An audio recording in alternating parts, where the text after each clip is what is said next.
Have you ever wondered how long it takes for an entire life to collapse? For plans, dreams, promises, and futures to evaporate like toxic smoke rising from a burning nuclear reactor? Let me tell you, it takes exactly the time of one explosion. 1:23 in the morning on April 26, 1986. 1 second you're planning summer vacation with your wife.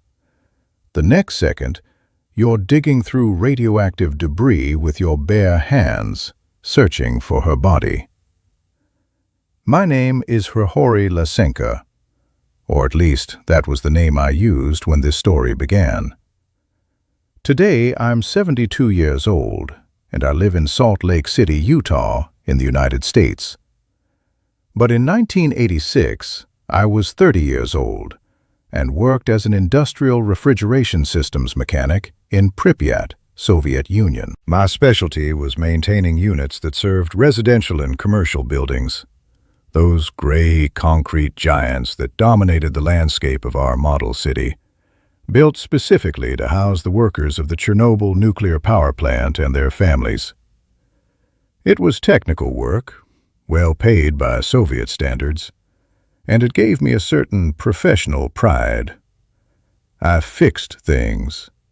I kept the cold running in the heat of the Ukrainian summer.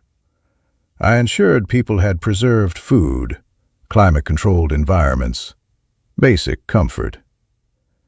I never imagined that within hours I would be using these same hands not to fix refrigerators, but to dig through twisted metal, pulverized concrete, and shattered glass, searching for the woman I had loved since I was 15 years old. Before I continue telling this story that completely changed the course of my existence, I need to make a request to you who are listening to me now, wherever you are. Subscribe to this channel. Just hit the red button down below. Why? Because stories like this, stories about how people actually live through historical tragedies, how they make impossible decisions under unimaginable pressure, how they discovered devastating truths years after they thought they knew everything. These stories need to be told. And I promise you, what you're going to hear in the next few minutes isn't in any official documentary, in any government archive accessible to the public. This comes directly from my memory, from my pain, from my anger. So secure your subscription and stay with me until the end. You won't believe where this journey is going to take you. Tatyana Lasenka was 28 years old in 1986. Dark brown hair that she kept tied back in a practical bun during work hours, green eyes that lit up when she laughed, a smile that could make me forget the coldest Ukrainian winter. We had been married for 15 years, since we were practically children ourselves. We met in secondary school in Kiev, fell in love with that reckless intensity only teenagers can manage, and got married the day after she turned 16 and I turned 17. Her parents thought we were insane. My parents thought we were doomed. But we proved them all wrong. For 15 years we built a life together.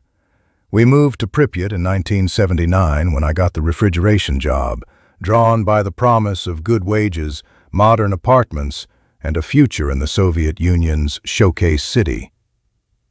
Tatyana found work at the Central Grocery Complex on Druzhby Narodiv Avenue, one of the main commercial buildings that served the city's 49,000 residents.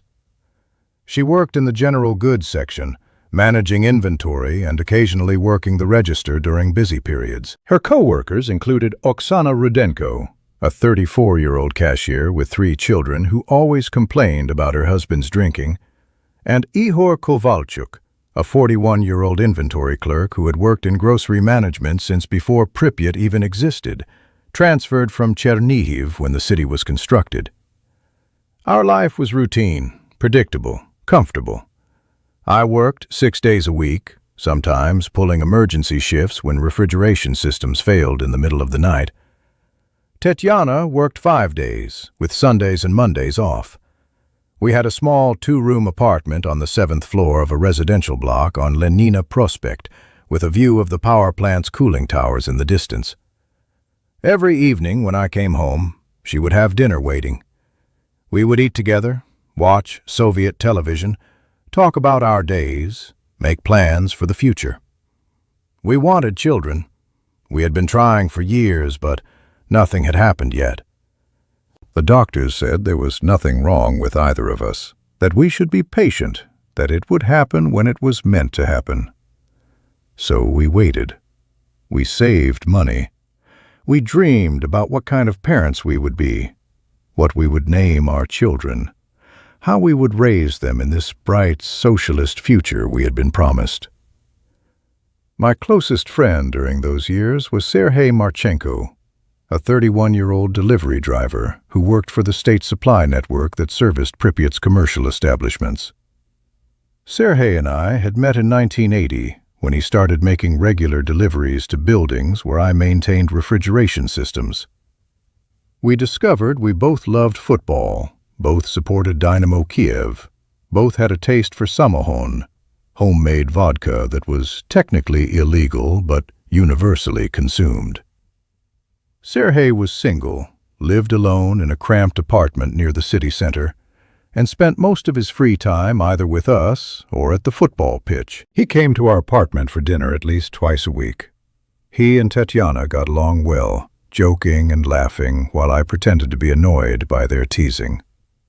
He felt like family, like the brother I never had. The three of us, we were a unit. We celebrated New Year's together, birthdays together, May Day parades together.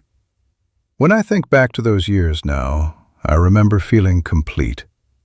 I remember feeling like I had everything I needed.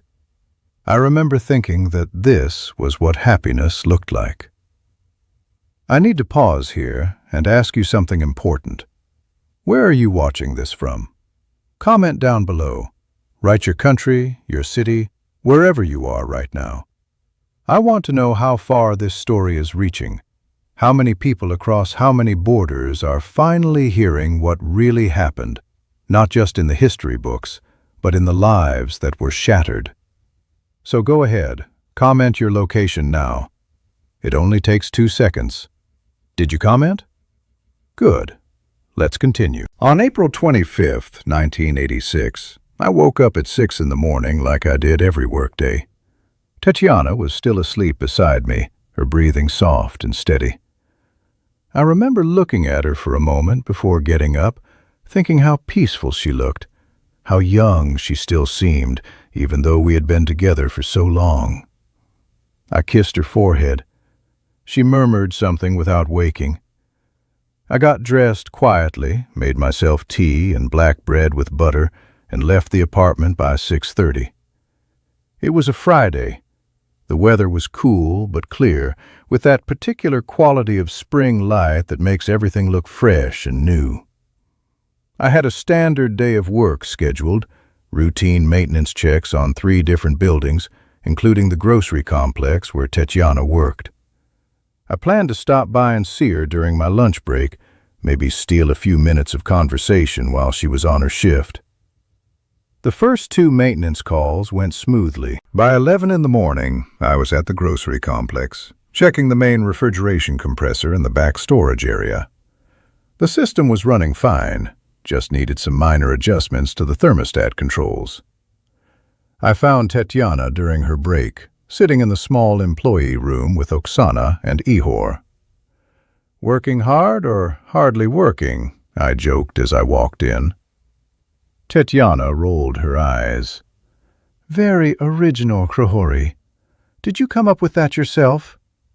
Oksana laughed. Ihor barely looked up from his newspaper. We chatted for maybe 10 minutes. Tetyana told me she would be home by 7 that evening, that she was thinking of making borscht for dinner.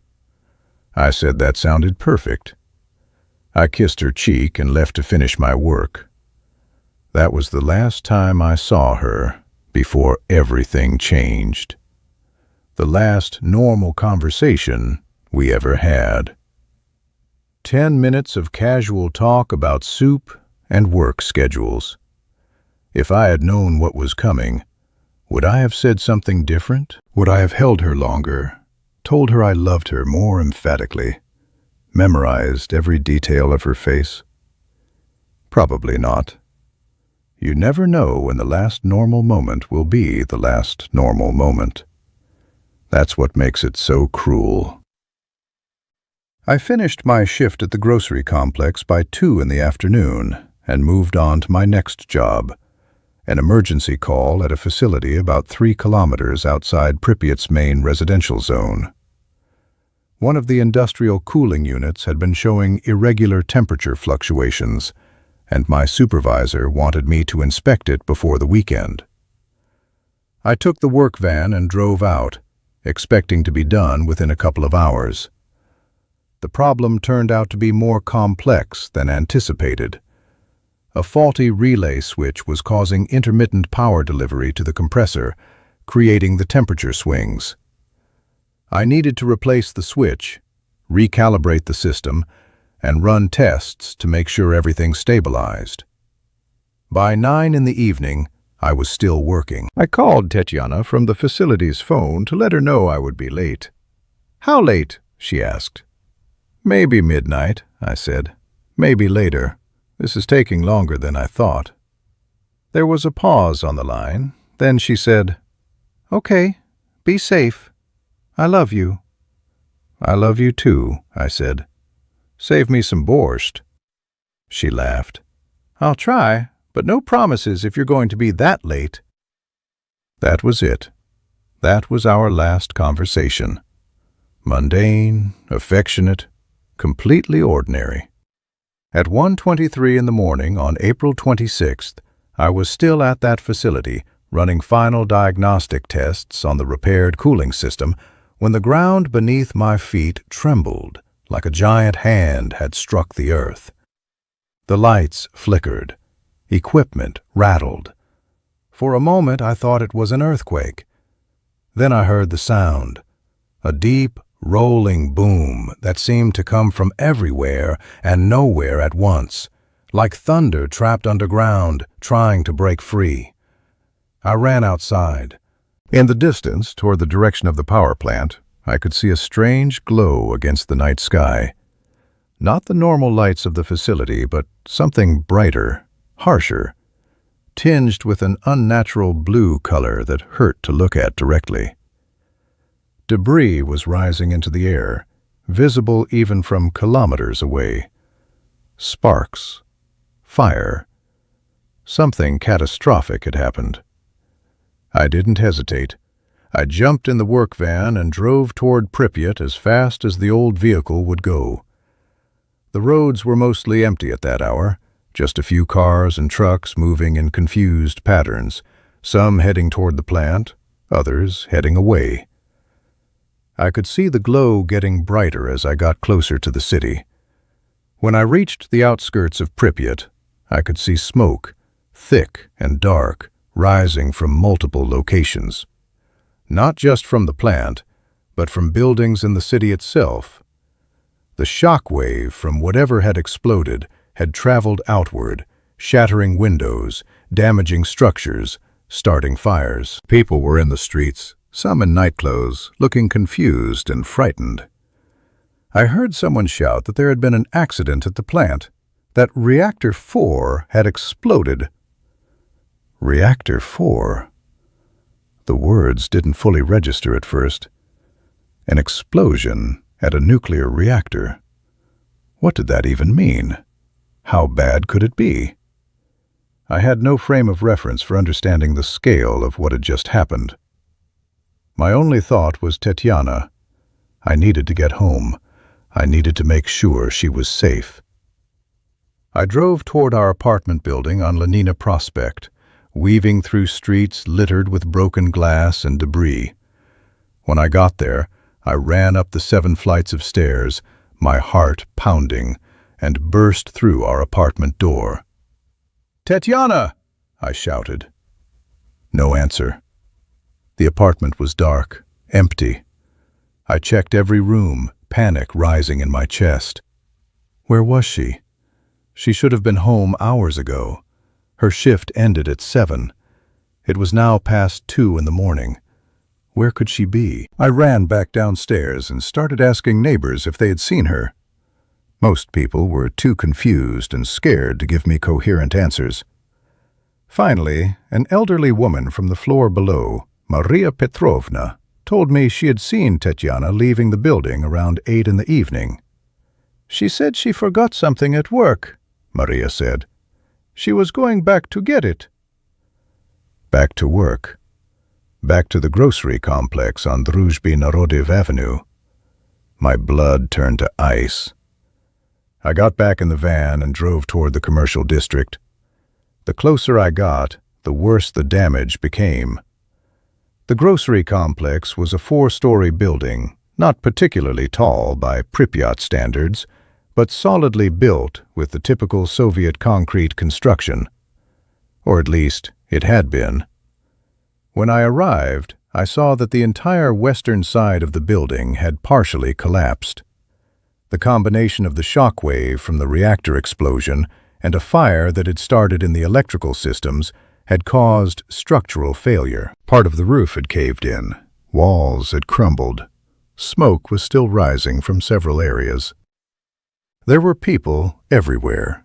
Firefighters, police, military personnel, civilians trying to help, others just standing and staring in shock. The scene was chaos. No one seemed to be in charge. No one had a plan. I pushed through the crowd and tried to get close to the building. A soldier stopped me. "You can't go in there, comrade. It's not stable." "My wife," I said. "My wife was inside. I need to find her." He looked at me with a mixture of pity and frustration. "A lot of people were inside. We're doing what we can. You need to stay back and let us work." I tried to push past him. He grabbed my arm. 2 more soldiers came over. They forced me back, away from the building, into the crowd of other desperate people shouting names, demanding answers, refusing to accept what was happening. So let me ask you something right now, and I want you to really think about this before you answer. If you were in my position, what would you have done? Would you have listened to the soldiers and stayed back? Or would you have fought your way through to search for the person you loved, regardless of the danger, regardless of what anyone told you? Comment below. Tell me honestly, because I need to know if what I did next was rational or insane. Was it love, or was it madness? Maybe it was both. I waited until the soldiers were distracted by another group of frantic civilians. Then I circled around to the back of the building, found a section where the collapse had created an opening, and climbed inside. The interior was a nightmare of darkness, dust, and destruction. Concrete slabs had fallen at angles, creating unstable caverns and passages. Metal reinforcement bars jutted out like broken bones. Electrical wires dangled loose, some still sparking. The smell was overwhelming. Burning plastic, smoke, pulverized concrete, and something else, something chemical and wrong that I couldn't identify. I had no flashlight, no equipment, no training for this kind of rescue work. All I had was my bare hands and a desperate need to find Tetiana. I started calling her name. "Tetiana! Tetiana, can you hear me?" My voice echoed strangely in the ruined space, absorbed by the debris. No response. I kept moving deeper into the collapsed structure, climbing over rubble, squeezing through gaps, cutting my hands on sharp edges, breathing in dust that made my lungs burn. I didn't care. I didn't think about my own safety. I just kept searching. Hours passed. Dawn came, filtering weak gray light through the broken building. Other people had started entering the ruins now, both official rescue workers and civilians like me who refused to stay away. I saw men digging with shovels with their hands, pulling at chunks of concrete, searching for survivors. I saw bodies being carried out, covered with sheets. I saw Oksana Rudenko being pulled from the rubble, alive but badly injured, her leg crushed under a fallen beam. She was screaming. They took her away on a stretcher. I kept searching for Tetyana. By midday on April 26th, I had been digging for more than 10 hours straight. My hands were bloody. My clothes were torn. My body was shaking with exhaustion and adrenaline. Other people tried to get me to stop, to rest, to let the professionals handle it. I refused. I physically pushed them away. I must have looked insane, wild-eyed and covered in dust and blood, but I didn't care what I looked like. I kept digging. On the second day, they started talking about radiation. Officials in protective suits arrived with clicking instruments, dosimeters that measured invisible danger. They told us we needed to evacuate, that the explosion at Reactor 4 had released massive amounts of radioactive material, that Pripyat was contaminated. But the evacuation was confused, disorganized. Some people left, others stayed. I stayed. I kept searching. I worked alongside men whose names I never learned, construction workers and laborers, and desperate husbands and fathers like me, all of us tearing through the ruins looking for people we loved. We found more bodies. We found more survivors, though fewer with each passing hour.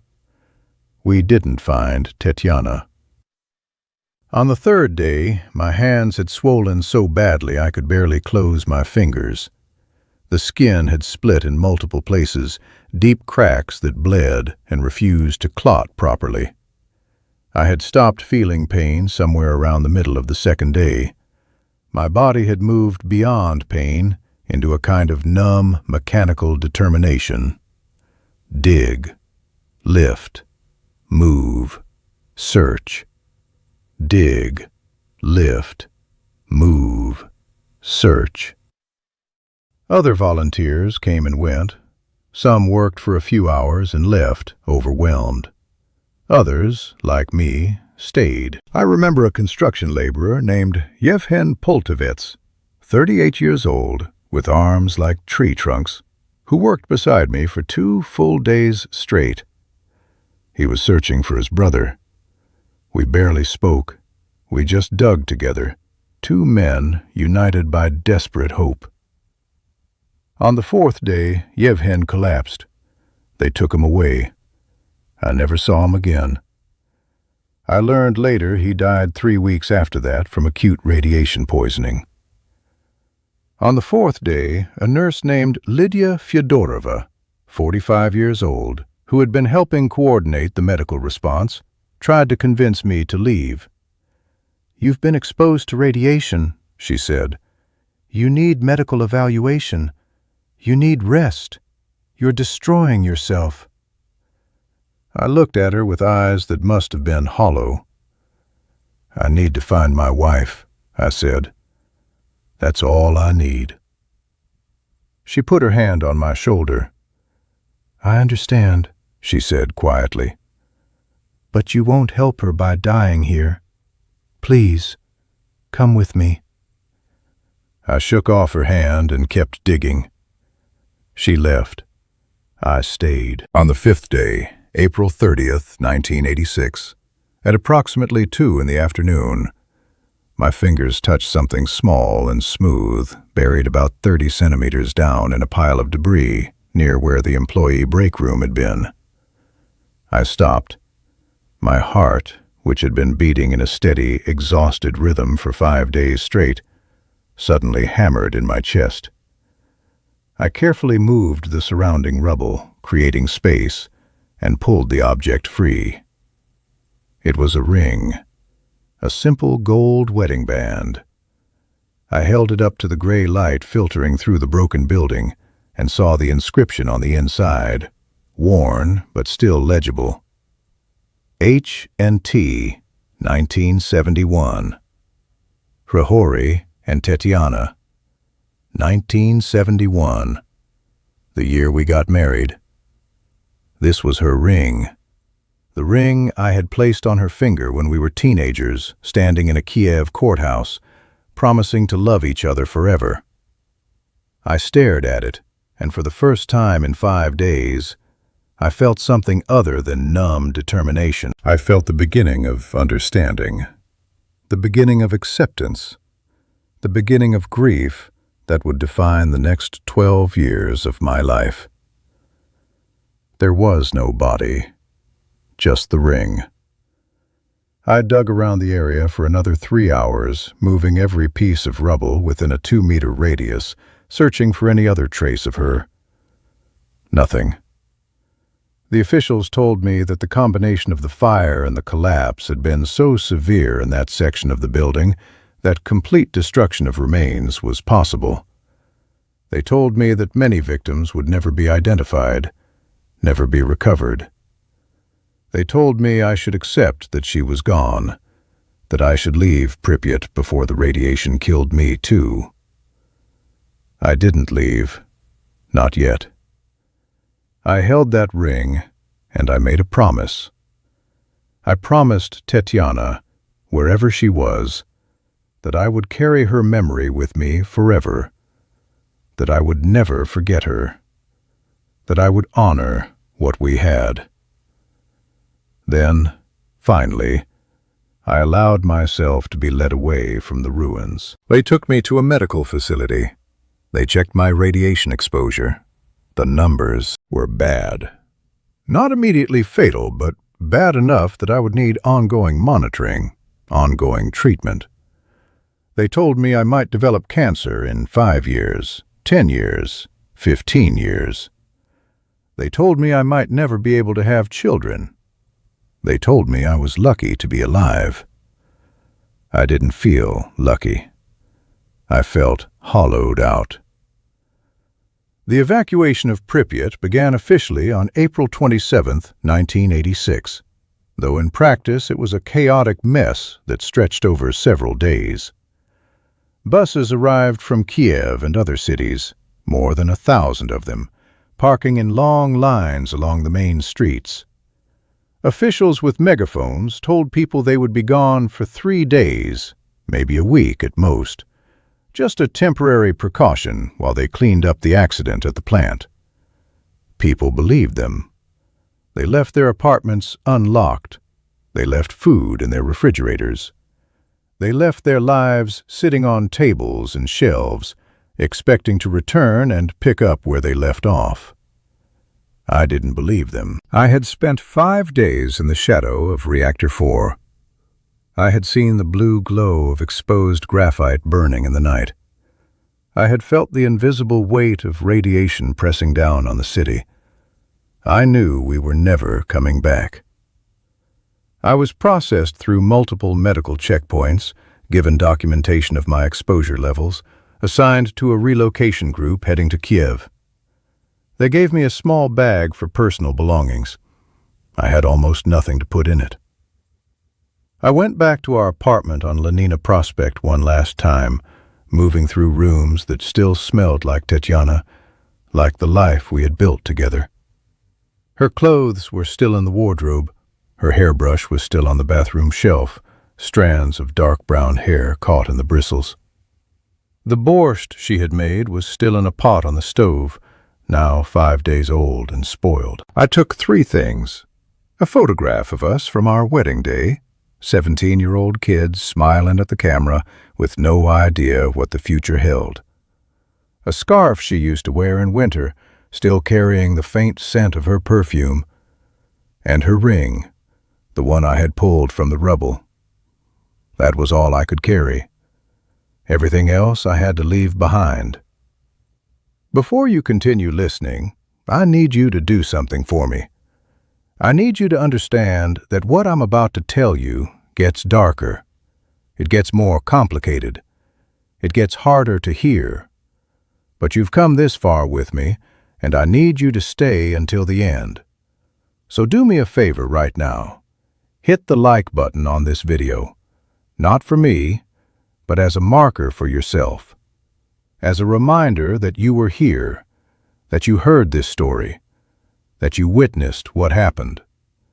And if you haven't subscribed yet, subscribe now. Because part 3 of this story, which is coming next, is going to reveal something that will completely change everything you think you understand about what I've told you so far.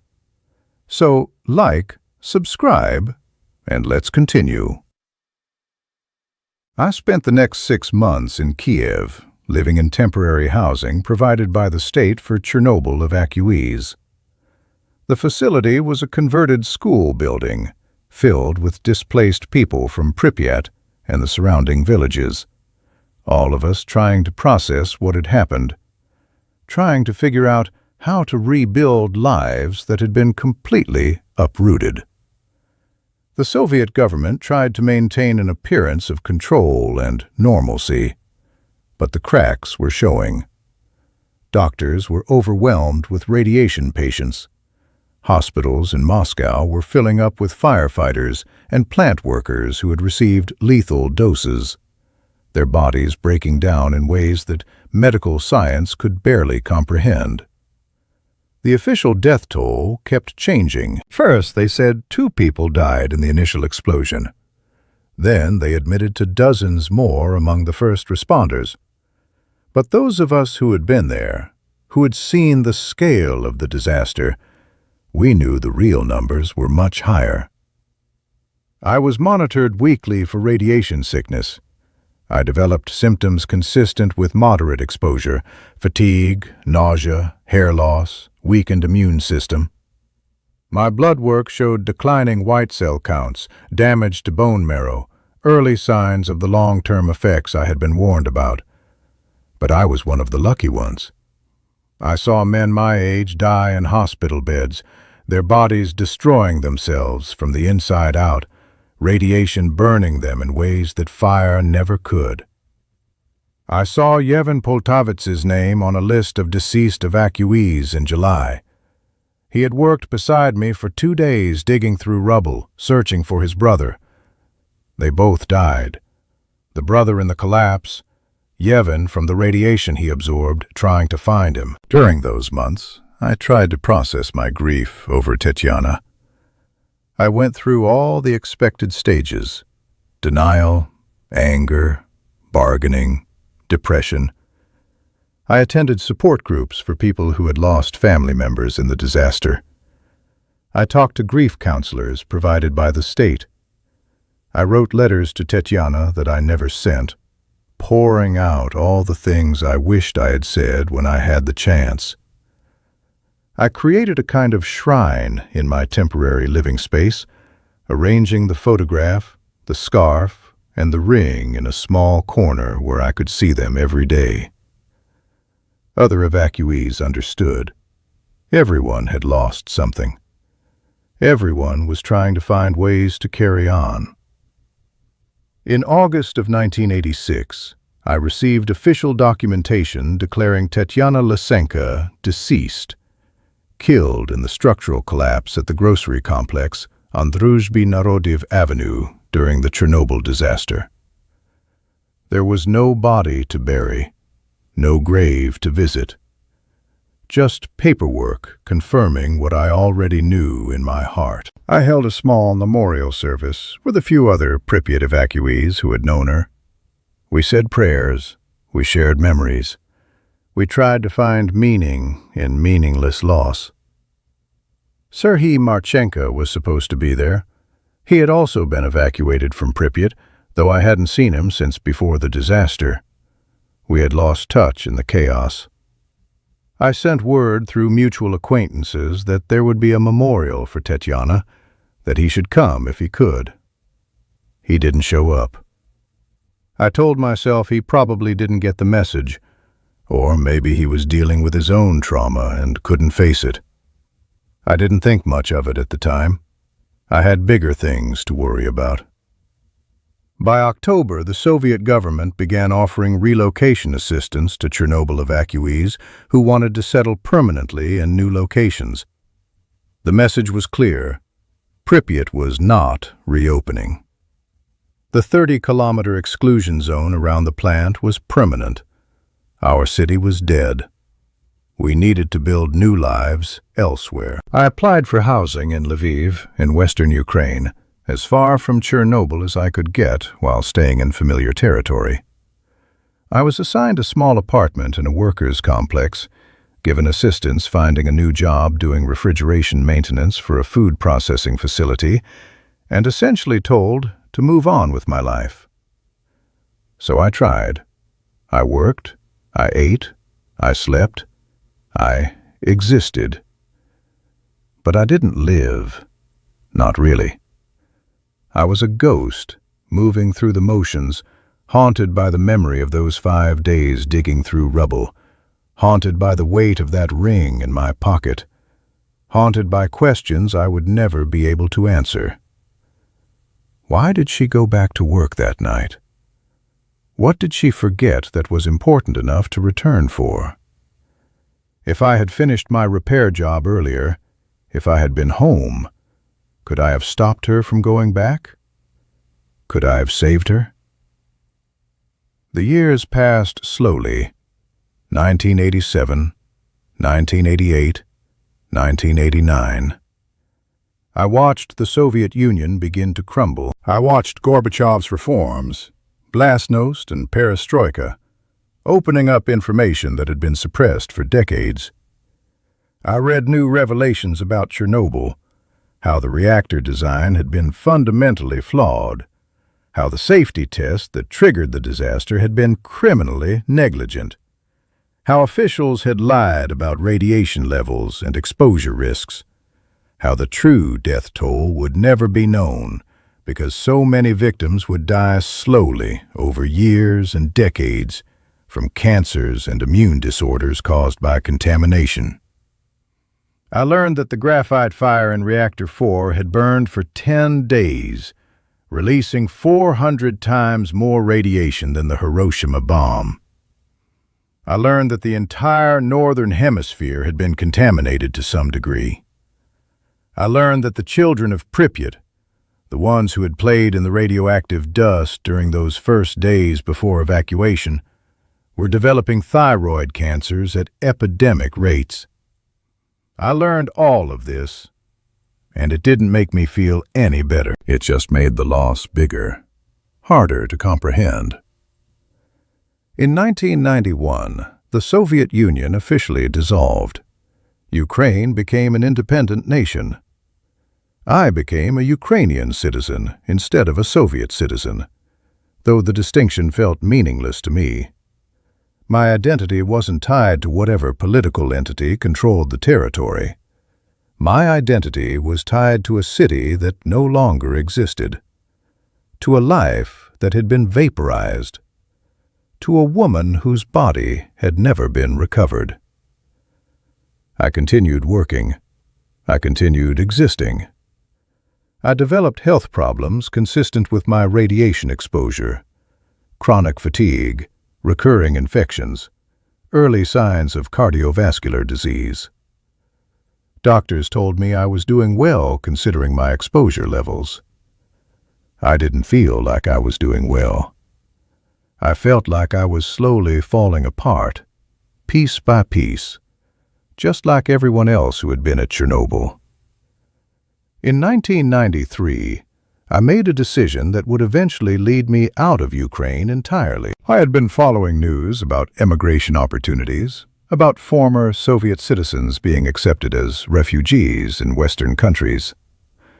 The United States had programs for people affected by Chernobyl, especially those with documented health issues from radiation exposure. I applied. The process took almost 2 years, involving countless interviews, medical examinations, background checks, paperwork in languages I barely understood. But in 1995, at 49 years old, I was granted refugee status and permission to emigrate to the United States. I was assigned to a resettlement program in Salt Lake City, Utah, chosen because it had an existing community of Eastern European immigrants and job opportunities in industrial maintenance sectors where my skills would be useful.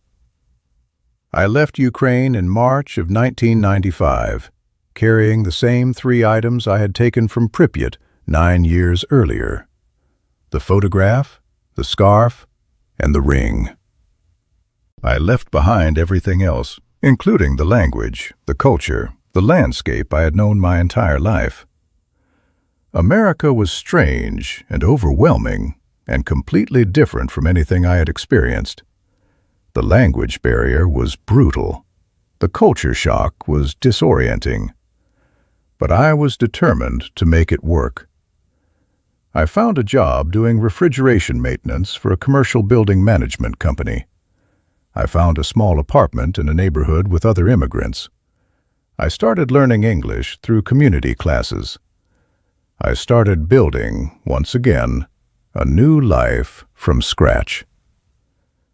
The years in America blurred together. 1996, 1997, 1998. I worked. I improved my English. I made a few acquaintances, though I wouldn't call them friends. I kept to myself mostly, carrying my grief quietly, never talking about Chernobyl unless someone specifically asked. And most people didn't ask. Americans in the late 90s had their own concerns. They didn't want to hear about nuclear disasters in distant countries. They didn't want to think about invisible radiation and government lies and cities that died overnight. So I didn't burden them with my story. I kept it locked inside, along with everything else I had lost. Now I want you to comment something specific. I want you to tell me, have you ever lost someone you loved? Have you ever had to rebuild your entire life from nothing? Comment below with just one word, yes or no. That's all. Just let me know if you understand, even a little bit, what this kind of loss feels like. Because what I'm about to tell you next requires you to understand the depth of what I had been carrying for 12 years. The weight of it. The permanence I thought it had. Comment yes or no, and then keep watching. In April of 1998, 12 years almost to the day after the Chernobyl disaster, I received a phone call that would destroy everything I thought I knew about Tetyana's death.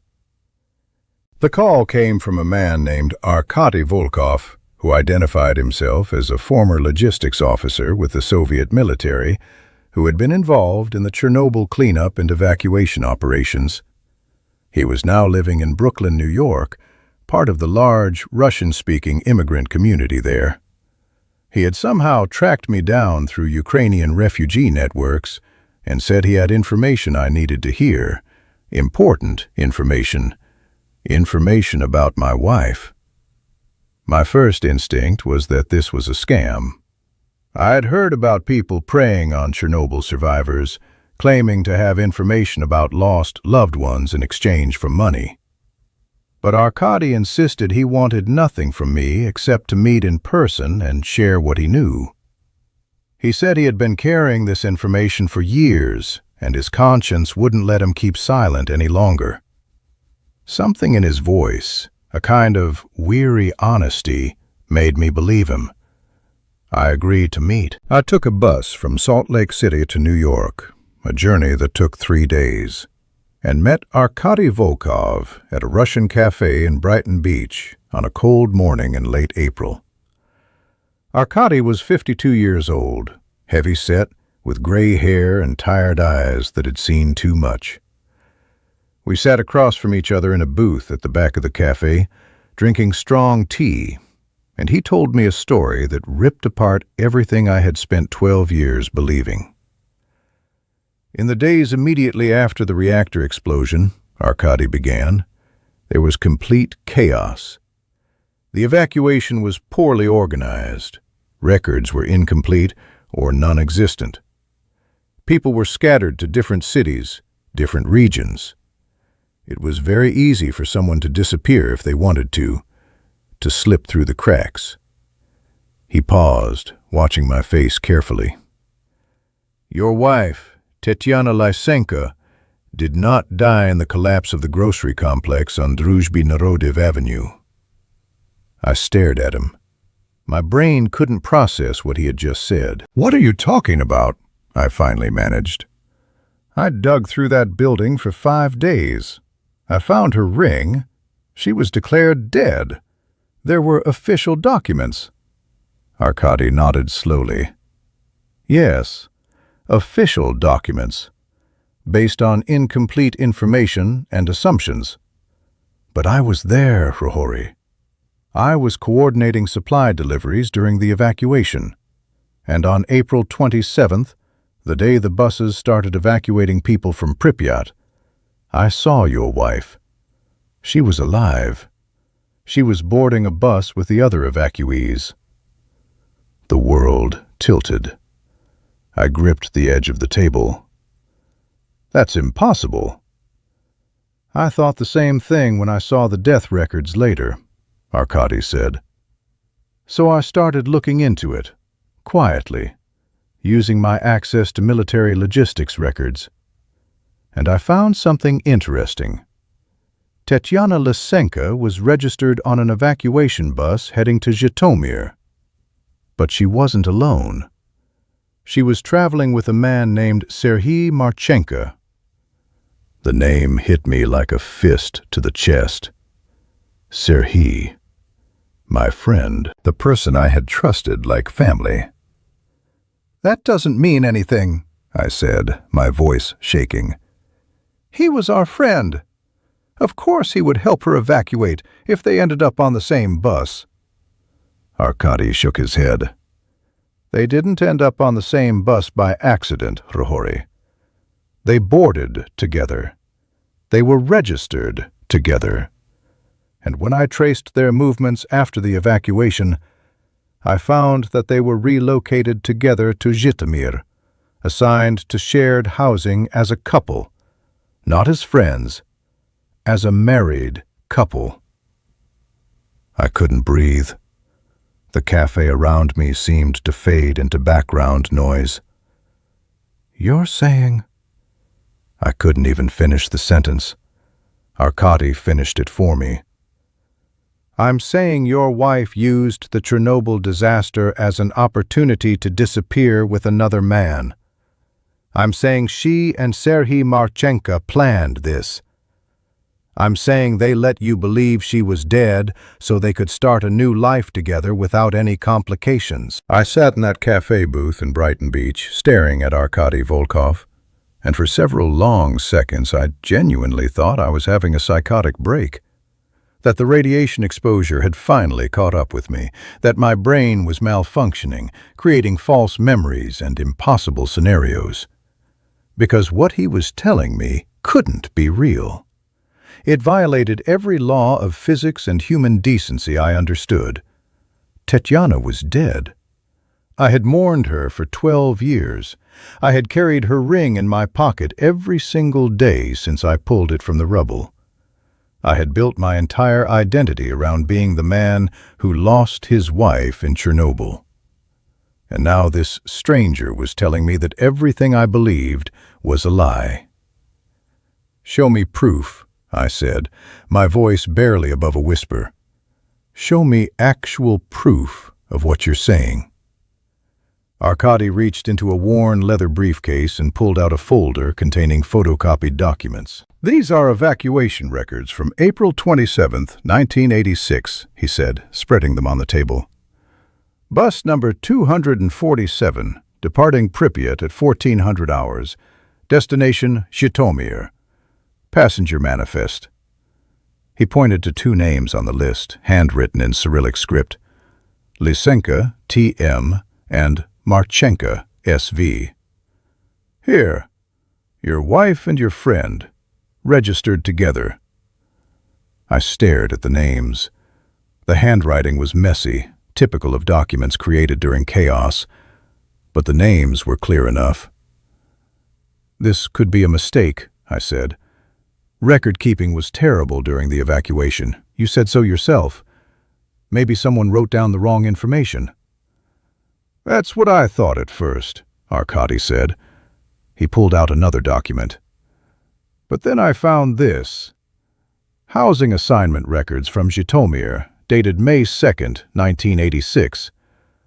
Apartment 3B, Building 17, assigned to married couple Marchenko, Serhiy and Tatiana. I looked at the document. The name was slightly different. Not Lysenko, Marchenko. Tatiana Marchenko. They changed her last name, I said slowly, the reality starting to sink in despite my mind's desperate resistance. They registered as a married couple. Yes, Arkady confirmed. And there's more. He showed me a third document, this one a work assignment record from a food processing plant in Zhytomyr, dated June 1986. Employee name, Marchenko, Tatiana. Position, inventory management. She got a job using his last name. She was living as his wife. I felt something break inside me. Not the sharp, clean break of sudden trauma, but a slow, grinding fracture, like a concrete structure giving way under unbearable pressure. Why are you telling me this? I asked. Why now, after 12 years? Arkady's expression was pained. Because I found out more, he said quietly. I kept digging, even though I knew I shouldn't. I wanted to understand how something like this could happen, how two people could be so cruel. And I discovered that they didn't stay in Zhytomyr long. By 1987, they had relocated again, this time to Minsk in Belarus. They changed their names again. New documents, new identities. They became Petrov, Serhiy, and Yelena. Different first name for her, different last name for both. They disappeared into the administrative chaos of the post-Chernobyl Soviet Union, where record-keeping was so fractured that it was easy to slip through the cracks if you knew how. And you know where they are now? I asked, my voice hollow. Arkady hesitated. I know where they were as of 1996. After that, I lost track. But as of 96, they were still in Minsk, living as husband and wife, working ordinary jobs, living an ordinary life, together. The word together hit me like acid. Together. While I had spent 12 years alone, grieving, carrying her ring like a religious relic, she had been alive and together with the man I had considered my closest friend, building a life, maybe even happy. The cruelty of it was incomprehensible. Before I go any further, I need to stop and ask you something crucial. And I need you to be completely honest in the comments. Have you ever been betrayed by someone you trusted completely? Have you ever discovered that a fundamental truth you built your life around was actually a lie? Comment below and tell me, what did you do when you found out? How did you handle it? Because I'm about to tell you what I did, and I need to know if what I felt, what I chose, was normal, or if the radiation and the grief had turned me into something I didn't recognize anymore. Comment now, tell me your story, and then I'll tell you the rest of mine. I spent 3 more hours in that cafe with Arkady Volkov, going through every document he had, asking every question I could think of, trying to find holes in the story, trying to find any possible alternative explanation that didn't require me to accept that the woman I loved had orchestrated her own death and destroyed my life in the process. But the evidence was consistent. The timeline made sense. The administrative trail, fragmented as it was, pointed to the same conclusion. Tetiana and Sergei had planned this. They had used the Chernobyl disaster as cover to disappear together. And the ring, the wedding ring I had found in the rubble on the 5th day of searching, the ring that had become the physical embodiment of my grief, that ring had been deliberately placed there, left behind as a false clue, a carefully constructed piece of evidence designed to make me believe she was dead, so I would stop looking. Why would she do this? I asked Arkady, my voice breaking. If she wanted to leave me, why not just leave? Why this elaborate cruelty? Arkady shook his head. I don't know. Maybe she thought a clean break was impossible while you were alive and looking for her. Maybe Sergei convinced her this was the only way. Maybe they panicked when the disaster happened and made a desperate decision. Or maybe, he paused, choosing his words carefully. Maybe they had been planning this for a long time, and Chernobyl just provided the perfect opportunity they had been waiting for.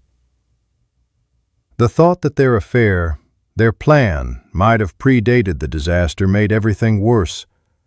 It meant those dinners we had shared, those evenings when Sergei sat at our table laughing and joking, those moments when I had felt grateful for his friendship. All of it had been happening while he was betraying me, while they both were. I left New York 2 days later and returned to Salt Lake City in a state of profound psychological disintegration. Everything I thought I knew about my life had been revealed as fiction. My grief, which had been the defining characteristic of my existence for 12 years, was based on a lie. The woman I had mourned didn't deserve mourning. The friend I had trusted deserved only contempt. And I, the man who had dug through radioactive rubble for 5 days, searching for a body that was never there, I was the fool at the center of an elaborate deception.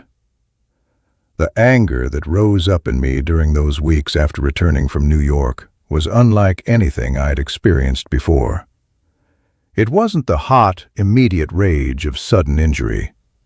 It was cold, deep, and all-consuming. It burned through me like the radiation I had absorbed at Chernobyl, invisible but deadly, destroying from the inside out. I stopped going to work. I stopped maintaining the routines that had kept me functional.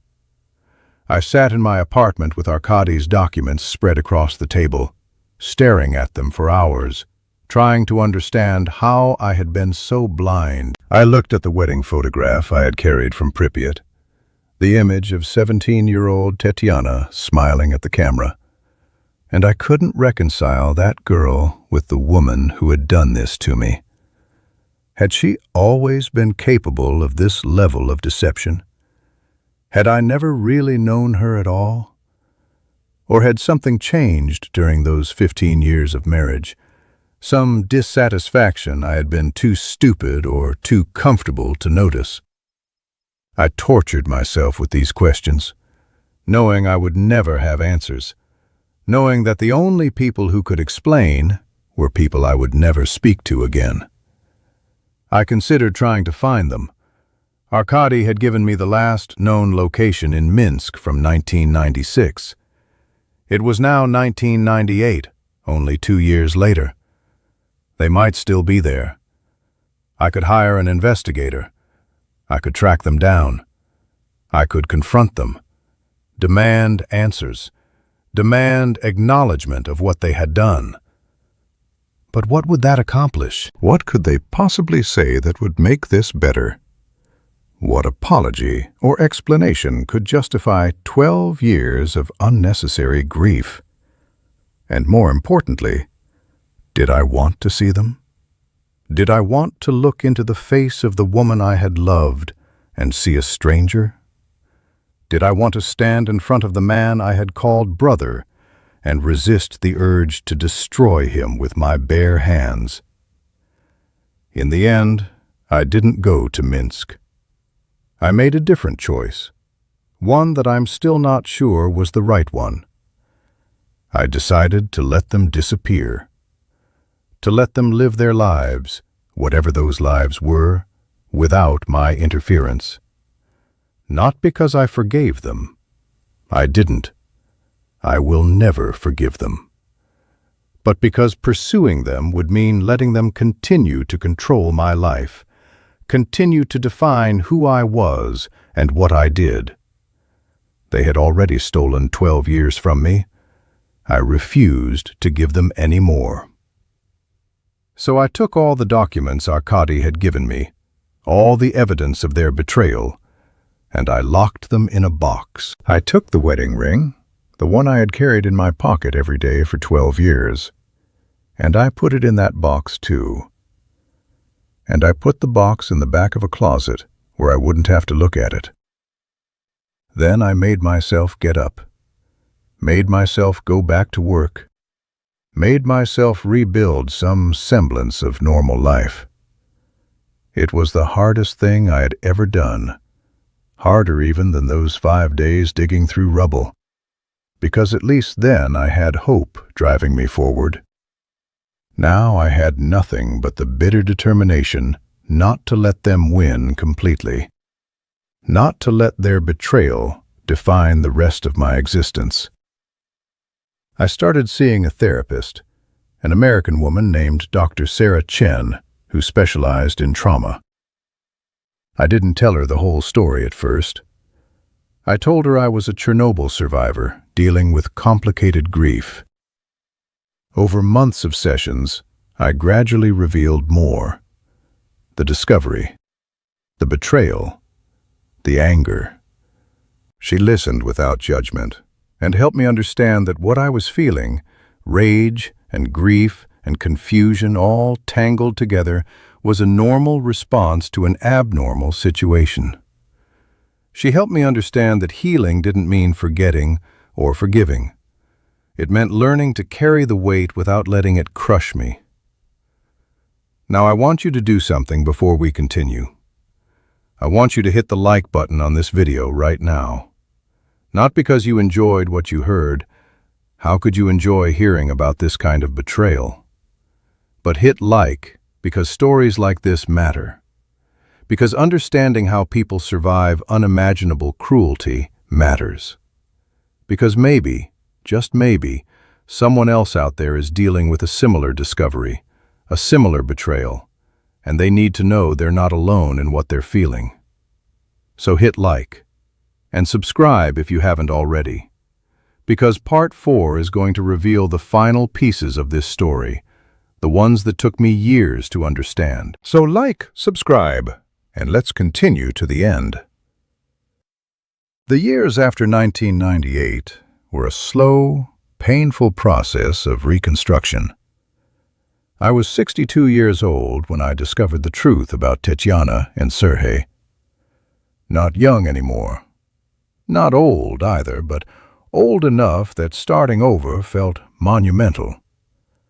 I threw myself into work with an intensity that probably wasn't healthy, taking extra shifts, volunteering for the difficult jobs no one else wanted, staying busy so I wouldn't have time to think. My coworkers probably thought I was just a strange, antisocial immigrant who kept to himself. They weren't wrong. I had learned that trusting people led to devastation. Better to stay alone. Better to keep everything at arm's length. My health continued to deteriorate in ways consistent with my Chernobyl radiation exposure. By 2000, I was dealing with chronic cardiovascular problems, episodes of arrhythmia that required medication and regular monitoring. By 2005, I had developed thyroid problems, my levels swinging between hyper and hypo despite treatment. The doctors told me I was lucky it wasn't cancer yet. Lucky. That word again. I had survived Chernobyl. I had survived the betrayal. I was still alive while so many others had died. Lucky. The word felt like mockery. In 2009, at 73 years old, I finally retired from active work. My body simply couldn't handle the physical demands of refrigeration maintenance anymore. I went on disability, receiving support based on my documented radiation exposure and its long-term health effects. I moved to a smaller, cheaper apartment and settled into a quiet existence. I read. I watched television. I took walks when my health permitted. I existed in a kind of suspended state, not really living, but not quite ready to die either. I thought about Tetiana sometimes, though less frequently as the years passed. I wondered if she was still alive. She would have been 71 by 2009. Sergei would have been 74. The radiation exposure from Chernobyl affected everyone who was there. Even if they had escaped immediate consequences, the long-term effects would have caught up eventually. Maybe they were dead. Maybe they had died years ago. Maybe justice, if you could call it that, had already been served by their own bodies turning against them the way mine had. But I didn't look for information. I kept my promise to myself not to let them continue to control my life. I focused on the things I could control, my daily routines, my health management, my small pleasures. I made a few acquaintances in my building, other elderly people living alone. We weren't friends exactly, but we looked out for each other in that careful way that lonely people do. I found some measure of peace, though it was the peace of exhaustion rather than resolution. The peace of someone who had simply run out of energy for anger. In 2011, something happened that brought Chernobyl roaring back into global consciousness. The Fukushima disaster in Japan. On March 11th, a magnitude 9.0 earthquake triggered a tsunami that overwhelmed the Fukushima Daiichi nuclear power plant, causing meltdowns in 3 reactors and releasing massive amounts of radiation.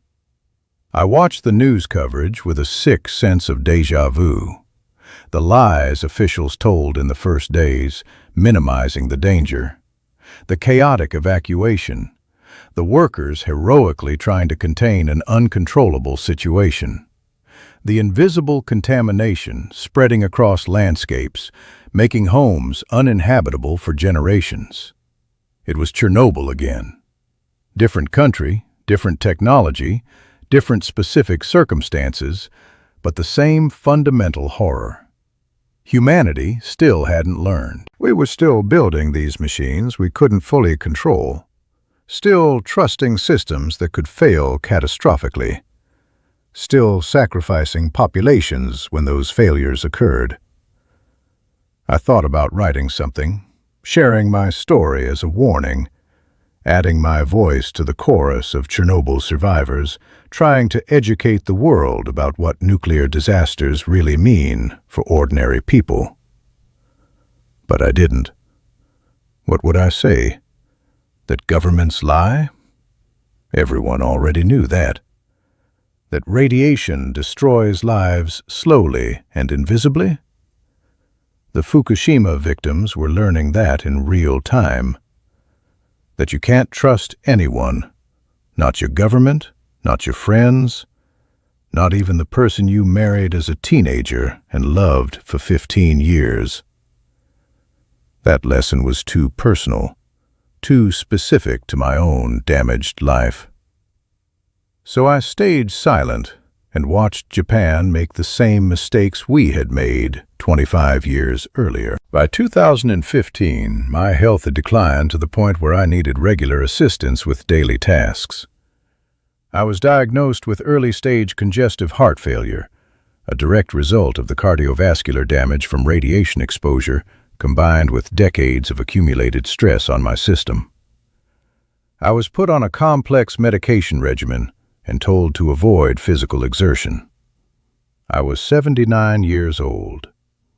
I had outlived most of the people who had been at Chernobyl with me. I had outlived the Soviet Union itself, outlived my marriage, outlived my identity as the grieving widower of a Chernobyl victim. I was just a very old immigrant in Salt Lake City, waiting to die. But then something happened that I didn't expect. In February of 2016, 30 years after Chernobyl, I received a letter. It came in a plain envelope with no return address, postmarked from Portland, Oregon. Inside was a single handwritten page and a photograph. The handwriting was shaky, but still recognizable after all these years. It was from Sergei Marchenko. The letter was short. "Hrohori, I know you probably never want to hear from me again. I know what we did to you was unforgivable. But Tetiana died last month, and before she died, she made me promise to tell you the truth. The whole truth. Not the version you probably think you know. So I'm writing this, not to ask for forgiveness because I don't deserve it, but because she wanted you to know.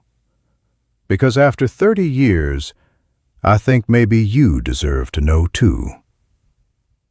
The photograph was of Tetiana, clearly taken recently, probably within the last year. She looked old, ravaged by time and illness, barely recognizable as the 28-year-old woman I had known. But it was her. She was sitting in what looked like a hospital bed, thin and frail, but with those same green eyes looking directly at the camera. On the back of the photograph, in that same shaky handwriting, was a message. "She never stopped thinking about you. That's not an excuse. It's just the truth." I sat holding that letter and that photograph, and I felt something I hadn't felt in years. Curiosity. Not anger anymore, not grief. Just a deep, bone-tired curiosity about what truth Sergei thought he could tell me that would make any difference after 30 years. Comment right now and tell me, would you have read the rest of that letter? Would you have wanted to know the truth, even if it came 30 years too late? Or would you have thrown it away without reading it? Comment yes if you would have read it, no if you would have destroyed it. I need to know what you would have done, because what I chose to do next determined everything that came after. Comment now, and then I'll tell you what the truth actually was. I didn't read the rest of Sergei's letter right away. I sat in my small apartment in Salt Lake City, holding that single page and that photograph, and I felt the weight of 30 years pressing down on me. 30 years since Chernobyl. 30 years since I dug through rubble, searching for a body that was never there. 18 years since I discovered the betrayal. And now, when I was 79 years old and my body was failing, and I had built a fragile peace out of exhaustion and resignation, now they wanted to give me more truth. Now, when Tetiana was dead and beyond any consequences, now Sergei wanted to explain. The timing felt like one final cruelty. But I'm a human being, and human beings are cursed with the need to understand. Even when understanding brings nothing but more pain, we still reach for it. We still open the letters. We still read the confessions. We still seek the truth, even when we know it will destroy us. So after sitting with that unopened envelope for 3 days, I finally read the rest of Sergei's letter. It was 7 pages long, handwritten on both sides of cheap notebook paper. the handwriting getting shakier as the pages progressed, as if he had written it over multiple sessions when his strength permitted. This is what it said. "I don't expect you to forgive me. I don't forgive myself.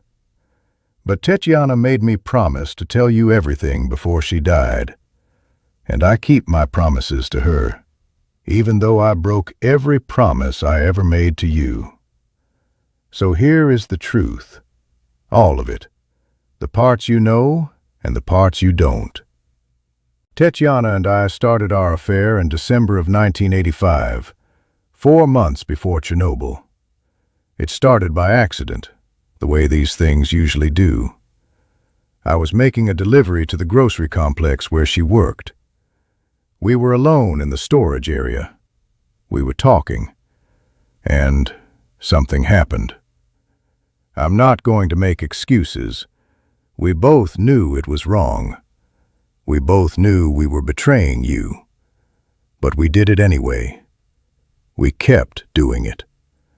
We fell in love, or what we thought was love. Maybe it was just lust and guilt and excitement twisted together. I don't know anymore. I stopped reading for a moment. December of 1985, 4 months before the disaster. That meant that during all those winter dinners, all those evenings when Sergei sat at our table, all those times when I had felt grateful for his friendship, he had already been sleeping with my wife. The timeline made it worse somehow. The premeditation, the sustained deception. I forced myself to keep reading.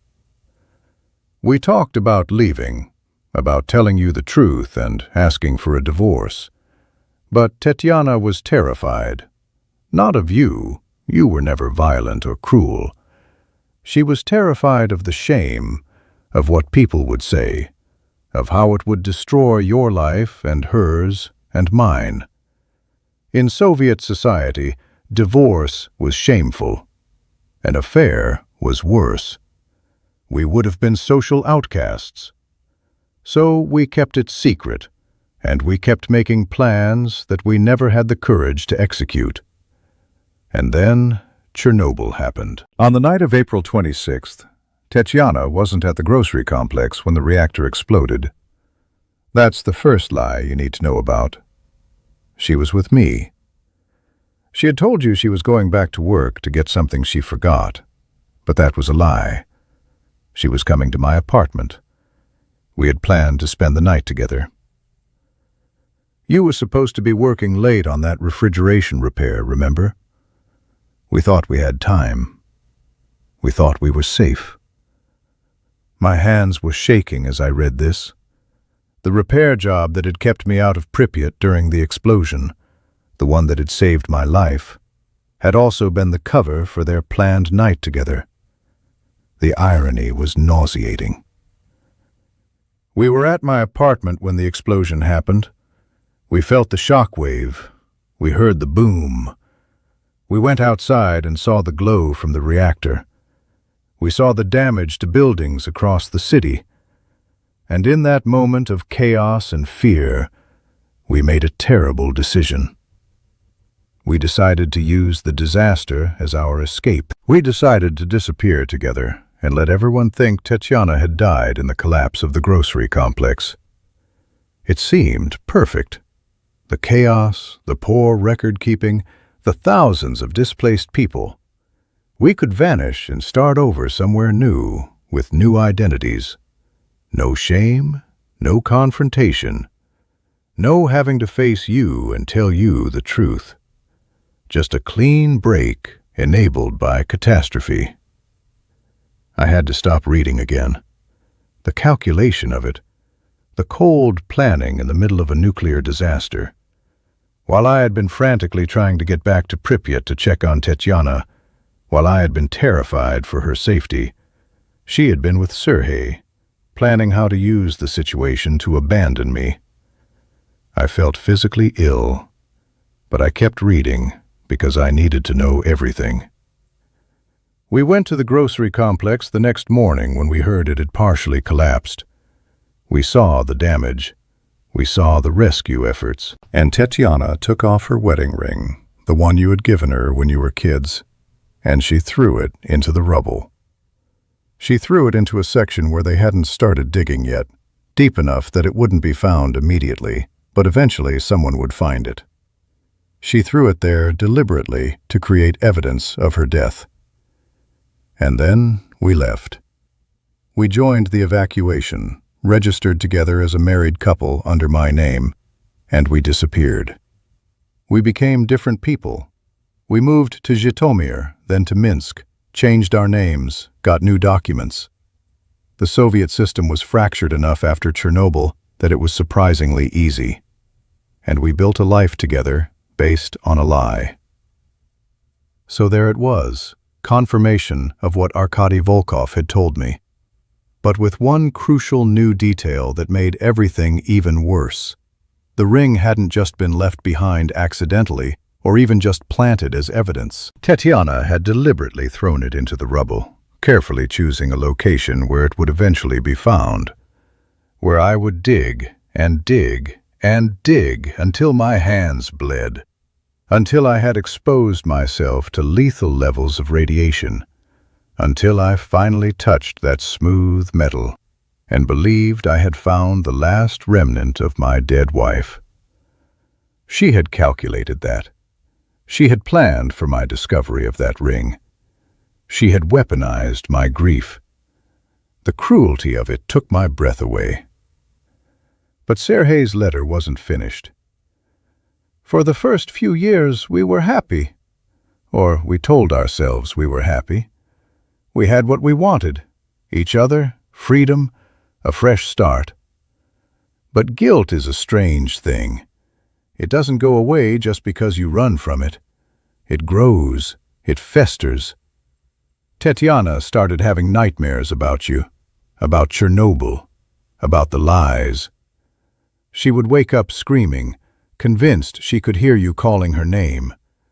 She developed anxiety, depression, health problems that weren't just from radiation exposure, but from psychological stress. She was haunted. And I was too. I thought about you constantly. Wondered what had happened to you. Wondered if you had survived the disaster. Wondered if you had believed the lie. The relationship that had seemed so passionate and necessary when it was secret became strained and bitter when it was all we had. I paused again. They had been miserable. The thought should have given me satisfaction, but it didn't. It just added more layers to the tragedy. Everyone had suffered. Everyone had been destroyed, just in different ways. By the mid-90s, we were barely holding together. We stayed together out of inertia and shared guilt more than love. We never had children. Tetiana couldn't, whether because of radiation exposure or psychological stress, or some combination, the doctors never determined. She sank deeper into depression, started drinking, started talking about confessing everything, finding you, telling you the truth. I convinced her not to. Told her it would only cause more pain.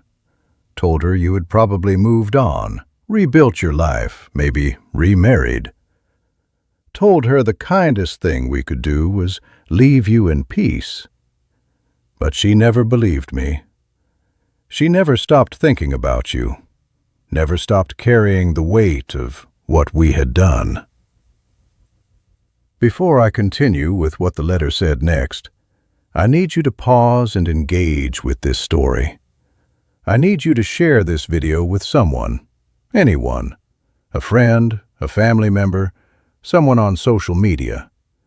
Share it and tell them this is a story about betrayal and consequences and the weight of choices we make in moments of crisis. Because stories like this need to be heard. They need to be spread. They need to make people think about what they would do if faced with similar situations. So share this video right now and comment below after you've shared it. Just write, shared. That's all. Just so I know this story is reaching more people. Do that now, and then I'll tell you the final truth that Sergei revealed in his letter. Tatiana was diagnosed with thyroid cancer in 2008. The doctors said it was almost certainly related to her radiation exposure from Chernobyl. The treatment was difficult. Surgery, radiation therapy, hormone replacement. She survived that bout, but the cancer came back in 2013. This time it had metastasized. Lungs, bones. By 2015, there was nothing more they could do except manage pain. She spent the last year of her life in and out of hospitals, getting weaker, getting sicker, knowing she was dying. And as death got closer, she became obsessed with the idea that she needed to tell you the truth, needed to confess, needed to ask for forgiveness before she died. I resisted at first. I thought it was selfish, that it would only transfer her guilt onto you, that it would hurt you unnecessarily. But she wouldn't let it go. She made me promise that if I wouldn't help her contact you while she was alive, I would at least tell you the truth after she died. So that's why the letter came when it did. Not because Sergei had suddenly grown a conscience, but because Tatiana had demanded it on her deathbed. Even that final gesture wasn't really about me. It was about her need for absolution, her need to unburden herself before dying, regardless of what it cost me to receive that burden. But here's the part Tatiana never knew, the part I never told her, the part I'm only telling you now because I don't think I have much time left either. The cancer is in my lungs now, too. Stage 4. The doctors give me months, maybe a year at most. So I can finally tell the complete truth without worrying about the consequences. The truth is this. The affair was my idea. The plan to disappear using Chernobyl was my idea. Tatiana was confused and frightened and in love with me. But I was the one who pushed for everything. I was the one who convinced her that leaving you was the only option. I was the one who suggested using the disaster as cover. I was the one who told her to throw the ring into the rubble. She followed my lead in everything, because she trusted me, because she loved me. And I led her into a decision that destroyed her life just as thoroughly as it destroyed yours. I stared at that paragraph for a long time. Sergei admitting that he had orchestrated everything. That Tatiana, while guilty, had been manipulated and led by him. It should have changed how I felt about her. Maybe it did, a little. But not enough to forgive. Not enough to erase 30 years of unnecessary grief. Manipulation is a reason, not an excuse. She still made choices. She still threw that ring into the rubble. She still let me dig for 5 days, believing she was dead.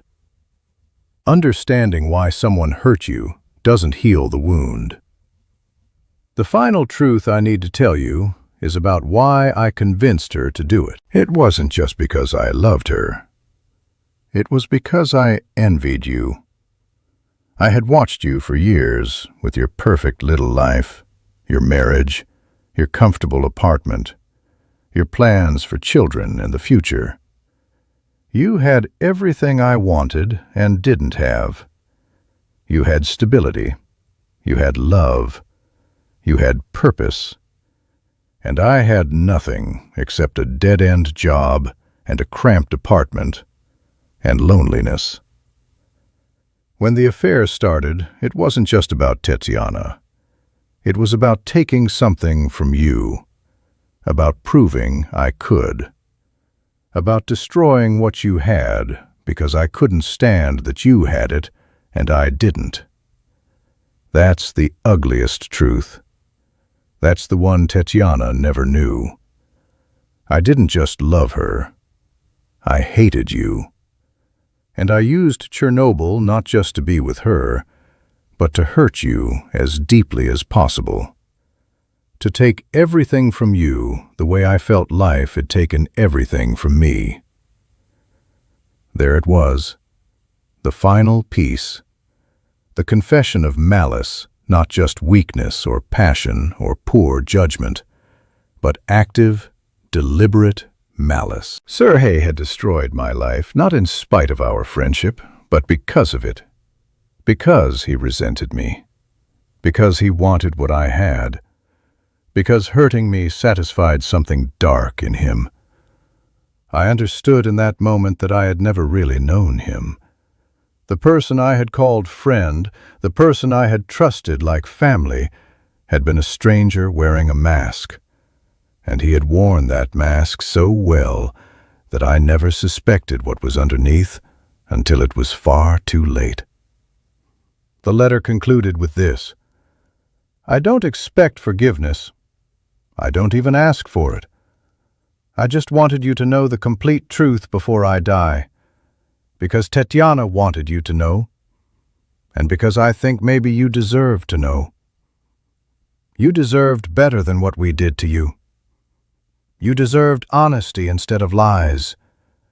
You deserved to hear the truth directly instead of discovering it through documents and investigations. So here it is, all of it. The affair, the plan, the betrayal, the years of guilt, and my own poisonous motivations. I'm sorry. I know that word is insufficient. I know it means nothing after 30 years, but I'm sorry anyway. Sergei Marchenko, soon to be deceased, Portland, Oregon, February 2016. I sat with that letter for hours after finishing it. Then I did something I hadn't done in years. I went to the closet and pulled out the box containing all the documents Arkady Volkov had given me. I pulled out the wedding ring, the one I had found in the rubble on the 5th day, the one Tatiana had deliberately thrown there, knowing I would find it. I held it up to the light and looked at the inscription, H&T, 1971. 45 years ago. A lifetime ago. When we were children who thought love conquered everything. When we didn't know about nuclear disasters or radiation poisoning, or the capacity of human beings to destroy each other in the name of that same love. I took that ring and I put it on my desk. And I stared at it while I decided what to do next. I could write back to Sergei. I could send him a letter full of rage and condemnation. I could tell him exactly what his confession meant to me, how it changed nothing and everything simultaneously. I could make sure he died knowing I hated him, knowing his apology meant nothing, knowing he had failed even in this final attempt to ease his conscience. Or I could stay silent. I could let him die wondering if I had even received the letter, wondering if his confession had landed or disappeared into a void. I could deny him even the satisfaction of a response. Or I could do something else entirely, something unexpected. I spent 2 weeks considering my options, and then I made my choice. I want you to comment right now with what you think I should have done. 3 options. Respond with anger, stay silent, or do something else. Comment one of those 3 options. Tell me what you would have chosen. And then hit the like button and subscribe, because what I actually did is going to surprise you. And it's going to lead to the final revelation of this story, the one that even Sergei didn't know about, the one that changes the entire meaning of everything I've told you. So comment your choice, like, subscribe, and let's finish this. I chose to respond, but not with anger. I wrote Sergei a letter. Just one page, handwritten in English since my Russian had gotten rusty after 20 years in America. This is what I wrote. Sergei, I received your letter and the photograph. I read your confession. I understand now what happened and why. I understand that Tetiana is dead and that you are dying. I understand that you wanted to unburden yourselves before the end. Here is what I want you to know. I survived. Despite everything you did to me, despite the grief and the betrayal and the wasted years, I survived. I rebuilt my life in a country where no one knew me or what had happened. I found work. I found routine. I found peace, or something close to it. I am 79 years old. My body is failing from the radiation I absorbed digging through rubble, searching for a woman who was never there. I have heart disease, thyroid problems, and probably don't have many years left either. But I have those years, and they are mine. You didn't destroy me completely. You hurt me. You scarred me. You took 12 years of my life and turned them into a monument to a lie. But I survived. And that survival, that persistence, that refusal to let your cruelty define me, that is my victory. So here is what I'm giving you before you die. Knowledge that your plan failed. Knowledge that I lived and continue to live. Knowledge that the final chapter of this story isn't about your guilt or Tetiana's suffering, but about my endurance. That's all you get. No forgiveness, no absolution, just the knowledge that I'm still here. Prohori Lysenko, Salt Lake City, March 2016. I sent that letter to the return address Sergei had included. I don't know if he received it before he died. I don't know if my words gave him comfort or made his final days worse. I don't particularly care. I wrote it for myself, not for him. I wrote it to reclaim some small piece of power in a situation where I had been powerless for so long. And then I took the wedding ring, the one Tetiana had thrown into the rubble, and I did something I probably should have done years earlier. I threw it away. Not dramatically, not with ceremony. I just dropped it in the trash with the rest of the garbage from my apartment. It was time to stop carrying it. Time to stop letting it symbolize anything. It was just a piece of metal, a lie given physical form. And I didn't need to carry lies anymore. The months after I sent that letter to Sergei were strange and unsettling in ways I didn't expect. I thought that finally knowing the complete truth, finally understanding exactly what had happened and why, would bring some kind of closure. That's what people always say, isn't it? That the truth sets you free. That knowing is better than not knowing. That closure comes from understanding. But the reality was more complicated than that. The truth didn't set me free. It just gave me a different cage to live in.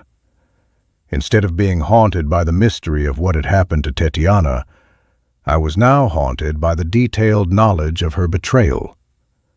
Instead of wondering why she had gone back to the grocery complex that night, I now knew she had never been there at all.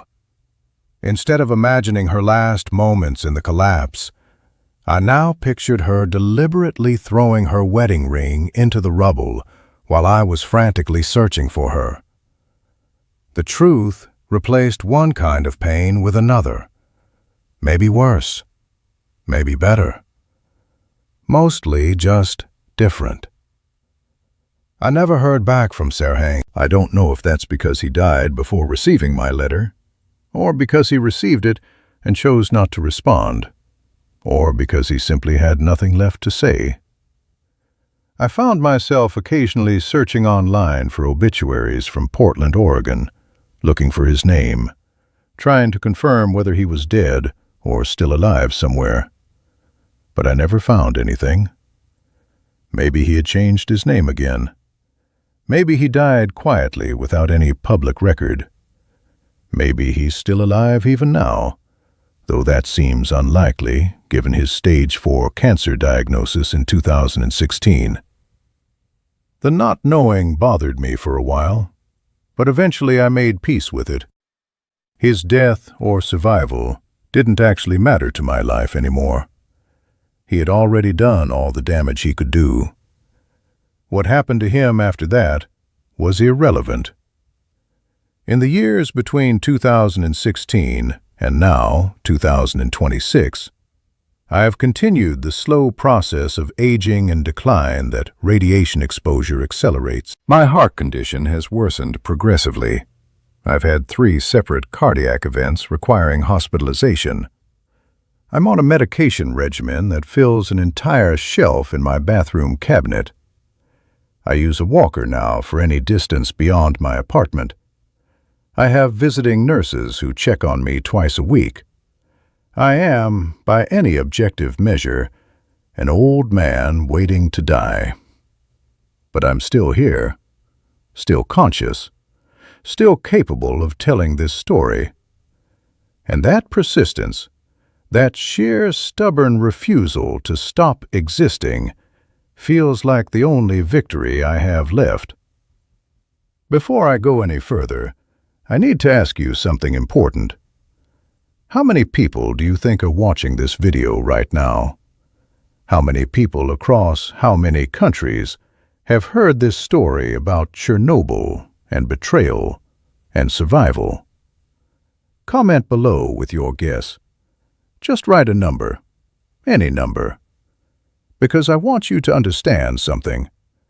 Every single person watching this, every single view, every single comment represents a witness, represents someone who knows now what happened, represents someone who will carry this story forward after I'm gone.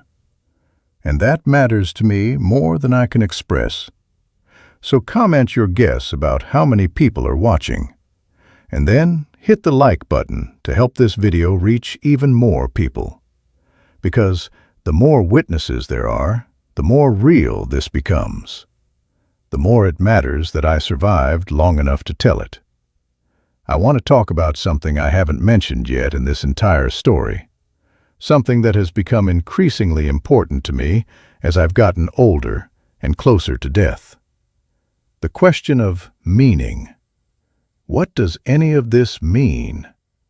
What is the point of having survived Chernobyl, survived the betrayal, survived 30 years of grief and anger and reconstruction, only to end up alone in a small apartment in Salt Lake City, waiting for my heart to finally give out? For a long time, I didn't have an answer to that question. The suffering seemed random and meaningless. The cruelty seemed purposeless. I was just another casualty of historical forces beyond my control, combined with personal betrayals that were equally beyond my control. A piece of debris caught in the blast wave of other people's decisions. But as I've had time to process everything, to integrate the knowledge of what really happened into some kind of coherent narrative, I've started to see a different kind of meaning. Not a redemptive meaning. Not a message that suffering leads to wisdom, or that everything happens for a reason. None of that comforting nonsense that people tell themselves to make sense of senseless pain. But a different kind of meaning nonetheless. The meaning I've found is this. The story matters.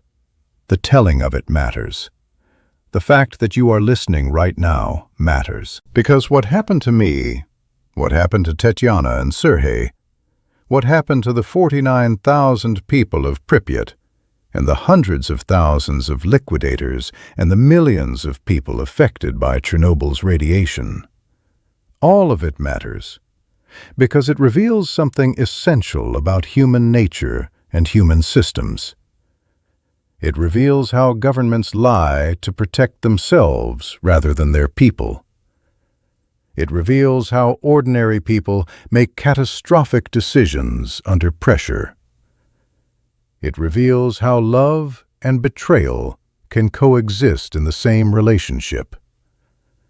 It reveals how we carry trauma across decades, how it shapes us, how it defines us even when we try to escape it.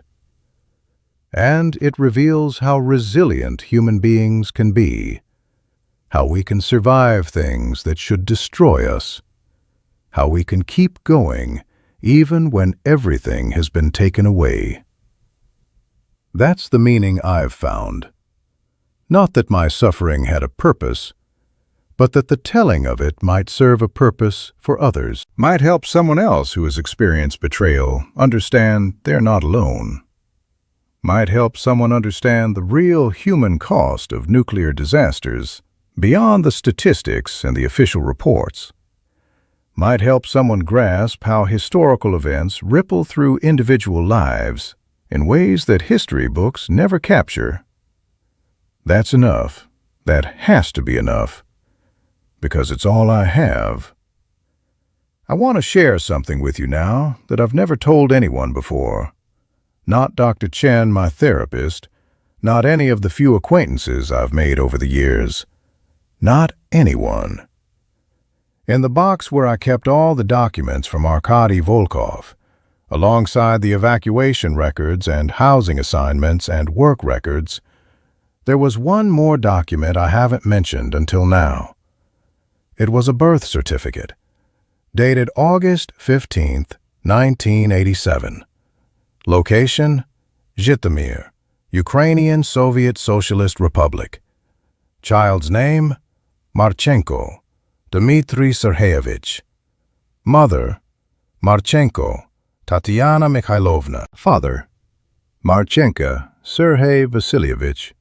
Tatiana and Sergey had a child, a son, born 16 months after Chernobyl, born in the new life they built on the foundation of my destroyed one.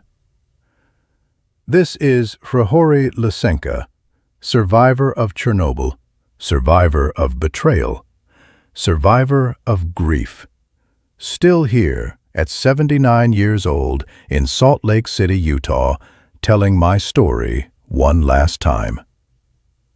Remember Chernobyl. Remember Pripyat. Remember the 49,000 people whose city died overnight. Remember the liquidators who sacrificed their health and lives to contain a disaster they didn't cause.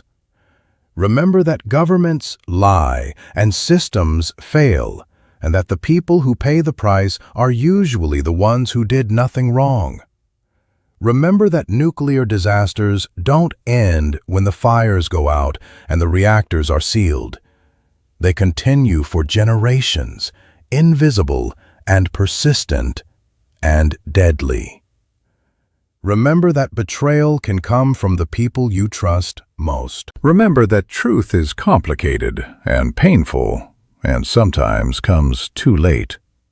And remember that human beings are resilient beyond measure, that we survive impossible things, that we persist even when everything has been taken from us. That's my story. That's my testimony.